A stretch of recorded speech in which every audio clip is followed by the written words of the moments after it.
Welcome to our channel മെറ്റന ministries. നമ്മൾ കഴിഞ്ഞ കുറേ സീരീസായിട്ട് നമ്മൾ പഠിച്ചുകൊണ്ടിരിക്കുന്ന വിവിധ രീതിയിലുള്ള പൈശാചിക അറ്റാക്കുകളും അതിൽ നിന്നുള്ള ഡെലിവറൻസും ഒക്കെയാണ് നമ്മൾ ചിന്തിച്ചത്.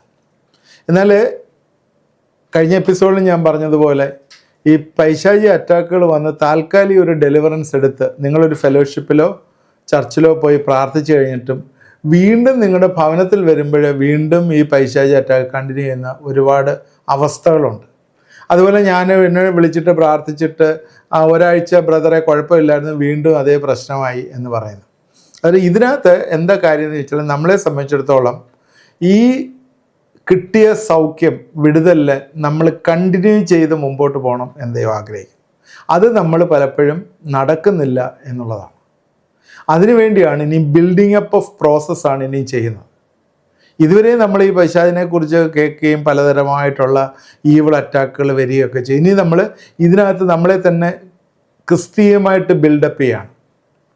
അതുകൊണ്ട് ഈ ബിൽഡപ്പ് ചെയ്യുമ്പോൾ നമ്മളെ തന്നെ അനുസരിപ്പിക്കാനായിട്ട് നമ്മൾ പഠിക്കണം. ആദ്യം പറയുന്ന സ്റ്റേറ്റ്മെൻറ്റ് വീണ്ടും ഞാൻ പറയുകയാണ്. ഒറ്റ ലോയേ ഉള്ളൂ, that is the spiritual law. ഇത് ദൈവത്തിന് ആപ്ലിക്കബിളാണ്, പിശാചിനും ആപ്ലിക്കബിളാണ്, നമുക്കും ആപ്ലിക്കബിളാണ്. ഇത് മൂന്ന് പേർക്കും ഇത് ആപ്ലിക്കബിളാണ്. അപ്പോഴേ നമ്മൾ ദൈവത്തെ അനുസരിക്കും, സ്പിരിച്വൽ ലോയെ അനുസരിക്കുമ്പോൾ നമുക്ക് അതോറിറ്റി തരികയാണ്. നമ്മൾ ഓരോ തലത്തിലേക്ക് ഉയരുകയാണ് ദൈവ സാന്നിധ്യത്തിൽ. നമ്മൾ ചെയ്യാതിരിക്കുമ്പോൾ അല്ലെങ്കിൽ അതിന് എഗൻസ്റ്റായിട്ട് ആ സ്പിരിച്വൽ പ്രോട്ടോക്കോള് നമ്മൾ ലംഘിക്കുകയാണെങ്കിൽ, സ്പിരിച്വൽ നിയമങ്ങൾ ലംഘിക്കുകയാണെങ്കിൽ പിശാചിന് ഗേറ്റ് വേ തുറക്കുകയാണ്, അവന് അധികാരം വരികയാണ്, നമ്മുടെ അനോയിൻറ്റിങ് നഷ്ടപ്പെട്ടുകൊണ്ടിരിക്കുകയാണ്. ഇതെപ്പോഴും നമ്മൾ ഓർത്തോണം നമ്മുടെ ജീവിതത്തിൽ. അതാദ്യം പറഞ്ഞുകൊണ്ട് നമ്മൾ ചിന്തിക്കും. ഈ 2 എപ്പിസോഡിൽ നമ്മൾ ചിലർ നിങ്ങളിത് അറ്റൻഡ് ചെയ്തും കഴിഞ്ഞ ഫസ്റ്റ് സൺഡേ മീറ്റിങ്ങിൽ ഞാൻ പറഞ്ഞ വിഷയമാണ് understanding the presence of God. ദൈവ സാന്നിധ്യം നമ്മൾ മനസ്സിലാക്കുക. നമ്മുടെ ജീവിതത്തിൽ ദൈവ സാന്നിധ്യം മനസ്സിലാക്കണം. ഇതിനെക്കുറിച്ചാണ് ഇന്നും അടുത്ത എപ്പിസോഡിൽ നാളെയും ഇതിനെക്കുറിച്ചാണ് പറയുന്നത്. ബൈബിളിലൊരു വാക്യം 139 സങ്കീർത്തനത്തെ 7-ാം വാക്യത്തിലെ ഇങ്ങനെയാണ് എഴുതിയിരിക്കുന്നത്: നിൻ്റെ ആത്മാവിനെ ഒളിച്ച് ഞാൻ എവിടേക്ക് പോകും, തിരുസന്നിധി വിട്ട് ഞാൻ എവിടേക്ക് ഓടും. നിൻ്റെ ആത്മാവിനെ ഒളിച്ച് ഞാൻ എവിടേക്ക് പോകും, തിരുസന്നിധി വിട്ട് ഞാൻ എവിടേക്ക് ഓടും. I can never escape from your spirit. I can never escape from the presence of God. ദാവീദ് പറയുന്നൊരു കാര്യമാണ്. നിൻ്റെ സന്നിധി വിട്ട് എങ്ങും പോകാനായിട്ട് എനിക്ക് പറ്റുകയില്ല. ദൈവം എല്ലായിടത്തും ഉണ്ട്, അല്ലേ?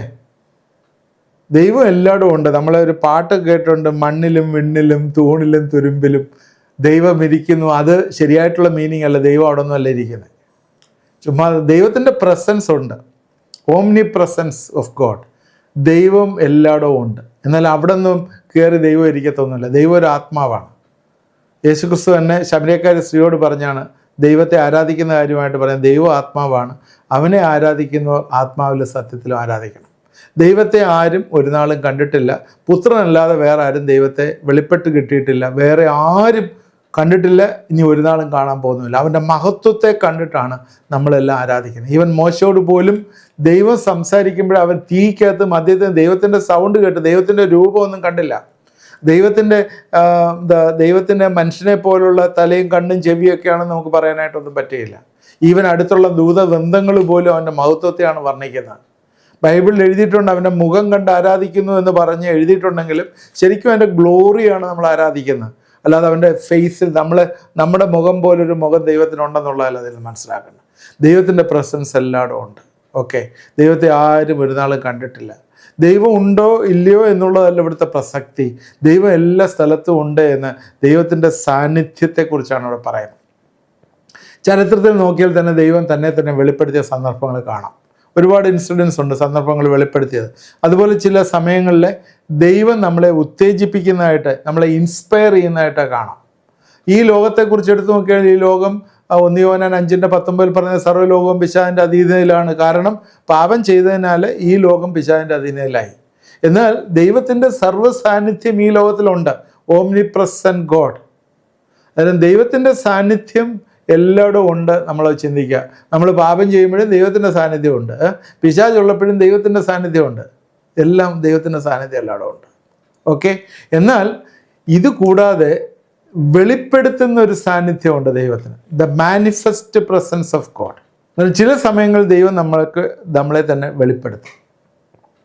ജനറൽ പ്രസൻസ് എന്ന് പറയുന്നത് പാസീവ് അഷ്വറൻസ് എന്ന് വെച്ചാൽ ദൈവം ഉണ്ട് എന്നുള്ളൊരു ജനറൽ പ്രസൻസ്.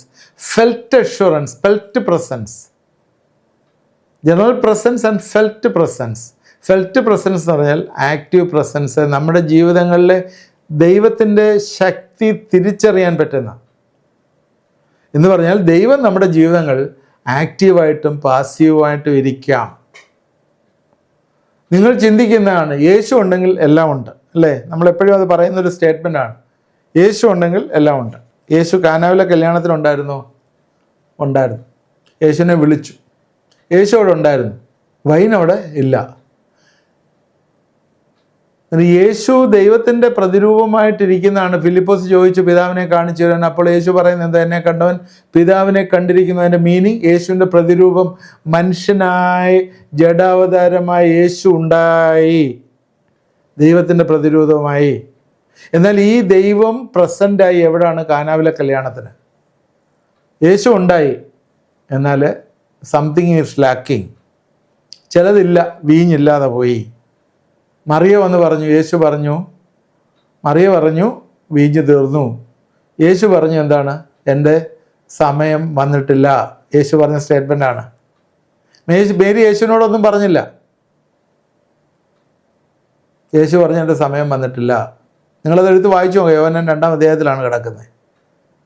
കാര്യം ഉടനെ തന്നെ മേരി യേശുവിനോടൊന്നും പറയാൻ നേരെ പരിചാരകനോട് പറഞ്ഞു, അവൻ എന്തെങ്കിലും പറഞ്ഞാൽ ചെയ്യുവീൻ. യേശു ഉണ്ടായിട്ടും ചില കാര്യങ്ങളില്ല. ഓക്കെ, അതവിടെ ഇരിക്കട്ടെ, ഞാൻ അതിലേക്ക് വരാം. രണ്ടാമത്, യേശു ഗദരദേശത്തേക്ക് പോകുന്നതായിട്ട് കാണുന്നു. കാറ്റും കോളും, വലിയ കാറ്റും കോളുമായി യേശു ഉറങ്ങുകയാണ്. ശിഷ്യന്മാർ ഭയപ്പെട്ടു. അവർ മുക്കുവന്മാരായിരുന്നല്ലോ, അവർക്ക് ചെയ്യാവുന്ന എല്ലാം അവർ ചെയ്തു ആ ബോട്ട് മറിയാതിരിക്കാൻ. യേശു ഉറങ്ങുകയാണ്, ഒരു നിർവാഹവും ഇല്ല. ആ ബോട്ടിൽ വെള്ളം കയറി മറിയും. അപ്പോഴവർ പറയുകയാണ്, കർത്താവേ ഞങ്ങൾ നശിച്ചു പോകുന്നു. യേശു അവിടെ ഉണ്ടായിട്ടും, ലോകത്തെ നിർമ്മിച്ചവൻ അവിടെ ഉണ്ടായിട്ടും അവർ മുങ്ങിപ്പോകാമായിരുന്നു. അവർ യേശുവിനെ വിളിച്ചെഴുന്നേൽപ്പിച്ചില്ലേ എന്ത് സംഭവിക്കുമായിരുന്നു? ഞാൻ ചിന്തിക്കുകയായിരുന്നു, യേശുവിനെ വിളിച്ചെഴുന്നേൽപ്പിച്ചതിന് 100% ഷുവറായിരുന്നു എല്ലാവരും കൂടി ആ വെള്ളത്തിൽ വീണനെ. അത് വെള്ളത്തിൽ വീണതിന് ശേഷം എന്ത് സംഭവിക്കുന്നു നമുക്കറിയത്തില്ല. അത് ചിലപ്പം യേശു എന്തെങ്കിലുമൊക്കെ ചെയ്തേനെ. അതുകൊണ്ട് അവിടെ എന്തായാലും അവരെ വിളിച്ചെഴുന്നേൽപ്പിച്ചായിട്ടേ കാണും. ഇനിയും പഴയ നിയമത്തിൽ നിന്നൊരു ഇൻസിഡൻ്റ് കൂടെ പറയാം. പുറപ്പാട് പുസ്തകം 33-14-17 വാക്യങ്ങളിലാണ് ആ ഇൻസിഡൻറ്റ് പറയുന്നത്. 14 വാക്യത്തിൽ അതിന് അവൻ എൻ്റെ സാന്നിധ്യം നിന്നോടുകൂടെ പോരും, ഞാൻ നിനക്ക് സ്വസ്ഥത വരും എന്ന് പറഞ്ഞു. അതിനു മുമ്പ് മോശ പറയുകയാണ്, നിൻ്റെ സാന്നിധ്യം എന്നോടുകൂടെ ഇരിക്കണം. മനസ്സ് കലുഷിതമായിരിക്കുകയാണ്, കാരണം ഈ ജനത്തെ മുഴുവൻ നയിച്ചുകൊണ്ട് പോകണം.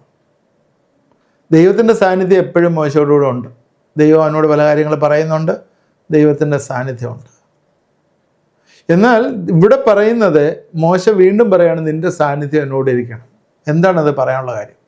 ദൈവം കൂടെ ഉണ്ട്. ദൈവം ഓരോ പ്രാവശ്യം ഡയറക്റ്റ് ചെയ്യുക. പിന്നെയും മോശ പറയുകയാണ്, ദൈവത്തിൻ്റെ സാന്നിധ്യം വേണം.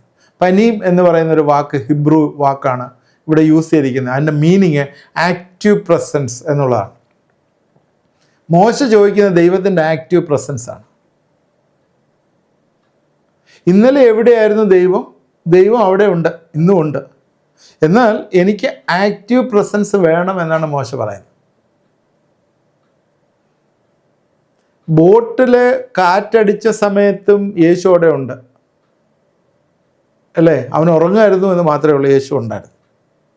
എന്നാൽ അവിടെ ശിഷ്യന്മാരവനെ ആക്റ്റീവാക്കിയപ്പോൾ, അവനെ വിളിച്ചെഴുന്നേൽപ്പിച്ചു. അവൻ്റെ ആക്റ്റീവ് പ്രസൻസ് വന്നപ്പോൾ അവിടെ സംതിങ് ഹാപ്പൻഡ്. എന്താണ്? കാറ്റും കടലും കാറ്റും കോളും എല്ലാം ശമിച്ചു. അനേകം ആളുകൾ ദൈവം എല്ലാം ശരിയാക്കി തരും എന്ന് പറഞ്ഞിട്ട് ആണ്, ഞാൻ ദൈവത്തിൻ്റെ മകനാണ്, ദൈവം എല്ലാം ശരിയാക്കി തരും, ദൈവം എൻ്റെ ഹൃദയത്തിൽ, യേശു എൻ്റെ ഹൃദയത്തിലുണ്ട് എന്ന് പറഞ്ഞിട്ട് അനേകം ആളുകൾ അവരുടെ ബിസിനസ്സിൻ്റെ കാര്യം നന്നാകാൻ വേണ്ടി, അവിടെ കരിയർ നന്നാവാൻ വേണ്ടി, മാരേജിൻ്റെ കാര്യങ്ങളൊക്കെ ശരിയാവാൻ വേണ്ടി ഒക്കെ കുറേ നാളിങ്ങനെ വെയിറ്റ് ചെയ്തു. അവസാനം അവരെല്ലാം മരിച്ചുപോയി. ഒരു ആക്റ്റീവ് പ്രസൻസ് ദൈവത്തിൻ്റെ കൊണ്ടുവരാനായിട്ട് അവർക്ക് സാധ്യമായില്ല. അപ്പോസ്തല പ്രവൃത്തി 16:22-25 വാക്യങ്ങളാണ് പൗലോസ് ശീലാസിനെ അറസ്റ്റ് ചെയ്തു. പൗലോസ് ശീലാസും ദൈവത്തിൻ്റെ വേല ചെയ്യുന്നവരായിരുന്നു. അല്ലേ? രാവിലെ മുതൽ അവർ ദൈവത്തിൻ്റെ ശുശ്രൂഷ ചെയ്യുന്നവർ.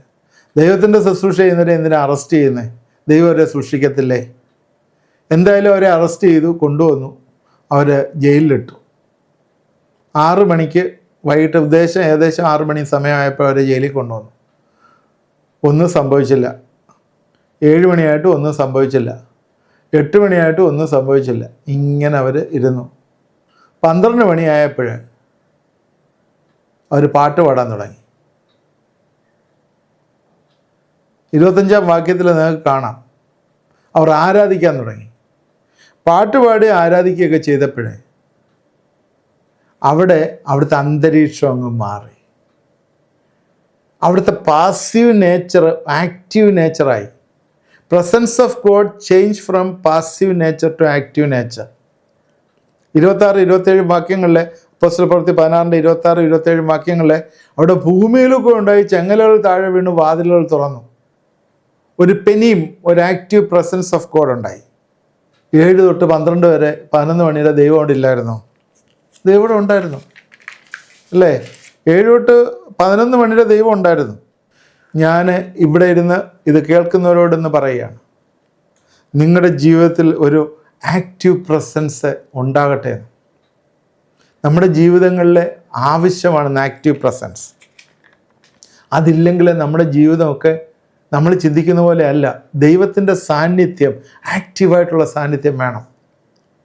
ഇപ്പോൾ ഇയ്യോബ് പറയുന്ന പോലെ, ഇയ്യോബ് 42:5 പറയുന്ന പോലെ, ഞാൻ നിന്നെ അറിഞ്ഞിരിക്കുന്നു, എന്നാൽ ഇപ്പോൾ ഞാൻ കണ്ടിരിക്കുന്നു. നിങ്ങൾക്ക് ആരാധിക്കാം, കാരണം നിങ്ങൾ കേട്ടിരിക്കുന്നു.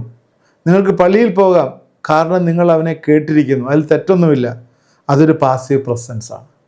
എന്നാൽ നിങ്ങൾ ഈ സാന്നിധ്യത്തിലാണെങ്കിൽ നിങ്ങൾ ദൈവത്തെ ചോദ്യം ചെയ്യും. വേറെ അറിയൂ why this is happen to me. എന്തോ ഒരു പാസീവായിട്ടുള്ളൊരു പ്രസൻസിലാണെങ്കിൽ ഇതെന്തുകൊണ്ട് എനിക്ക് സംഭവിച്ചു? ഒരു ആക്റ്റീവ് പ്രസൻസ് നമ്മുടെ ജീവിതത്തിലേക്ക് വരണം.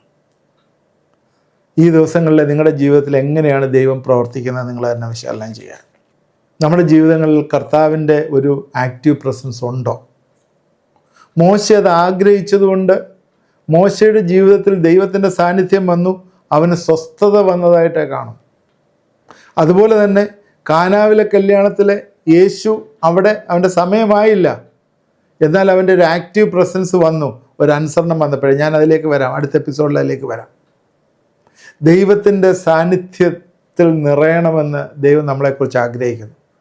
നമ്മൾ സാധാരണ നാട്ടിൽ നടപ്പിൽ പറയാറില്ലേ, കരയുന്ന കൊച്ചിനെ പാലുള്ളൂ. നമ്മൾ ദൈവസന്നിധിയിൽ കരയണം, ദൈവത്തോട് സബ്മിറ്റ് ചെയ്യണം, ദൈവസന്നിധിയിലിരുന്ന് പ്രാർത്ഥിക്കണം. ദൈവസന്നിധിയിൽ ആരാധിക്കുമ്പോഴാണ് അവിടുത്തെ അന്തരീക്ഷം മാറി ദൈവത്തിൻ്റെ പ്രസൻസ് അവിടെ വരുന്നു. പാസീവായിട്ട് ഇരുന്നിട്ട് യാതൊരു കാര്യമില്ല. എന്നെ കേൾക്കുന്ന ആരെങ്കിലും ഇങ്ങനെ പാസീവായിട്ടിരിക്കുന്നെങ്കിൽ അല്ല, ബലത്താലെ ദൈവരാജ്യം നമ്മളെ കൈവശമാക്കണം എന്ന് പറയുന്നുണ്ടെങ്കിൽ we are having a great role. നമുക്ക് ഈ ആക്റ്റീവായിട്ടുള്ളൊരു പ്രസൻസ് ദൈവത്തിൽ നിന്ന് പ്രാപിക്കേണ്ട ആവശ്യമുണ്ട്. അല്ലെങ്കിൽ നമ്മളിങ്ങനെ ചോദിച്ചുകൊണ്ടിരിക്കും, കഴിഞ്ഞ 30 വർഷമായി നിന്നെ സേവിക്കുന്നു, എൻ്റെ ജീവിതത്തിൽ ഒന്നും വന്നില്ല. 30 വർഷമായി ഞാൻ പള്ളിയിൽ പോകുന്നു, ഒന്നും വന്നില്ല. സ്നാനപ്പെട്ടിട്ട് 15 വർഷമായി, ഒന്നും സംഭവിക്കുന്നില്ല. എന്താണ് എൻ്റെ ജീവിതം ഇങ്ങനെ ആയിപ്പോയെന്ന് നിങ്ങൾ ചോദിക്കും. യെസ്, ദൈവ സാന്നിധ്യം തിരിച്ചറിയണം. ദൈവത്തെ നമ്മൾ ആക്റ്റീവാക്കണം. തീർമാനമായിട്ട് ഇത് നമുക്ക് ചിന്തിക്കാം. അടുത്ത എപ്പിസോഡിൽ നമുക്കിത് കംപ്ലീറ്റ് ചെയ്യാം. ദൈവം നമ്മളെ അനുഗ്രഹിക്കട്ടെ. പ്രാർത്ഥിക്കാം. ദൈവമായ കർത്താവേ, ഇത് കണ്ടുകൊണ്ടിരിക്കുന്ന പ്രിയപ്പെട്ടവരെ ഞങ്ങളെ ഏൽപ്പിച്ച് പ്രാർത്ഥിക്കുന്നു. ദൈവത്തിൻ്റെ സാന്നിധ്യം ഇന്ന് കർത്താവെ ഞങ്ങളുടെ ജീവിതങ്ങളിൽ ഇറങ്ങണം. യെസ്, ഒരു സൈലൻ്റായിട്ടുള്ളൊരു ദൈവമല്ല ഞങ്ങളുടെ ദൈവം. ഞങ്ങളുടെ ദൈവം ഞങ്ങളുടെ എല്ലാ കാര്യങ്ങളിലും ഇടപെടുന്ന ദൈവമാണെന്നുള്ള തിരിച്ചറിവും, അവിടെ ദൈവത്തെ വിളിച്ച് ദൈവത്തോട് പ്രാർത്ഥിക്കുകയും അനുസരിക്കുകയും ചെയ്യുന്ന ഒരു അനുഭവം അവിടെ വരണം. ഈ ദിവസങ്ങൾ ദൈവം കർത്താവെ, ദൈവത്തിൻ്റെ വലിയ ശക്തി ഈ മേഖലകളിലെല്ലാം ഇറങ്ങി വരുവാനായിട്ട് ഞങ്ങളെ അപേക്ഷിക്കുകയാണ്. എന്നെ കേൾക്കുന്ന എല്ലാവരെയും നീ അനുഗ്രഹിക്കണം. ദൈവത്തിൻ്റെ സാന്നിധ്യത്തിൻ്റെ ബലത്തിൽ അവർ വളരുവാൻ സഹായിക്കണം. പ്രാർത്ഥന കേട്ടോർത്ത് സ്തോത്രം. യേശുവിൻ്റെ നാമത്തിൽ പ്രാർത്ഥിക്കുമ്പോൾ കേൾക്കുമാറാണമേ. ആമേൻ. ഇതേ കണ്ടുകൊണ്ടിരുന്നവരെ ദൈവം അനുഗ്രഹിക്കട്ടെ. ഇത് അടുത്ത എപ്പിസോഡ് നിങ്ങൾ കാണണം. കണ്ടെങ്കിലേ അത് കംപ്ലീറ്റ് ആവുള്ളൂ. ദൈവം നമ്മളെ ഏത് രീതിയിലാണ് ആക്റ്റീവ് ആക്കുന്നത് എന്ന് നമുക്ക് മനസ്സിലാവും. ഈ ആക്റ്റീവ് പ്രസൻസ് നമ്മുടെ ജീവിതത്തിൽ വരുമ്പോൾ നമ്മുടെ ജീവിതം will not be same as today. ഇന്നുള്ളതുപോലെയല്ല നാളെ, വ്യത്യാസം ഉണ്ടാവും. ഒരുപാട് ഡയറക്റ്റ് ലിങ്കുകൾ വരും, ഡയറക്റ്റ് ബ്ലെസ്സിങ്സ് നമ്മുടെ ജീവിതത്തിൽ വരും. യെസ്, അത് നമുക്ക് പ്രാപിക്കാം. ഇത് നിങ്ങൾ മറ്റുള്ളവർക്ക് ഷെയർ ചെയ്ത് കൊടുക്കുക. ആദ്യമായിട്ട് കാണുന്നവർ സബ്സ്ക്രൈബ് ചെയ്യുക. അതുപോലെ നിങ്ങളുടെ പ്രെയർ റിക്വസ്റ്റുകൾ അയച്ചു തരിക. ദൈവം നമ്മളെല്ലാവരെയും അനുഗ്രഹിക്കട്ടെ.